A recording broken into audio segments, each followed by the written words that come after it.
I had a conversation with an investor, and I won't attempt to quote him exactly, but it was some version of, mark my words, Lizanne, we will not have even a 10% correction in the next 10 years, and there's no chance of recession. This is going to be the greatest boom in the economy in the history of our economy. And I thought, it's just maybe a little too optimistic. I wouldn't call it a metric, but I would say that some of the highest conviction aha moments I've had, that gut instinct that says, boy, we're at an inflection point here.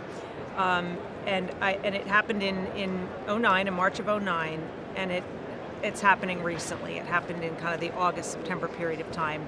It was not a particular metric. It wasn't, some cash level or it was just more anecdotal. The bottom line is we've had an unbelievable liquidity tide that has come into the global financial system in the aftermath of the financial crisis. Now that liquidity tide is going out. And as Warren Buffett once said, when the tide goes out, you start to see you swimming naked. And I just think we have not yet fully come through the repricing that is necessary to reflect a very different global liquidity environment than we've been in the last 10 years. And too many people I've had the conversation with, again, kind of anecdotal evidence, that somehow see 0% interest rates and 3 rounds of quantitative easing as this unbelievable tailwind behind the equity market. And now policy normalization is still going to be a huge tailwind because rates are still low. And I just don't think you can have it both ways, that as the liquidity tide is coming in, it's great, and as the liquidity tide is going out, it's still great. So it's those sort of moments of skepticism that I get because of things I hear, the emotions I see by investors that get to an extreme.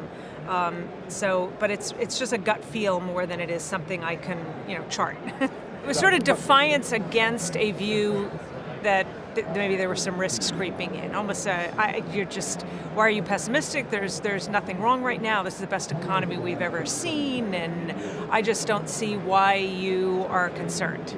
That was just interesting, because more often than not, when you start to mention some of the risks, I think there's a willingness to listen, and people have been, certainly in this whole cycle, on guard.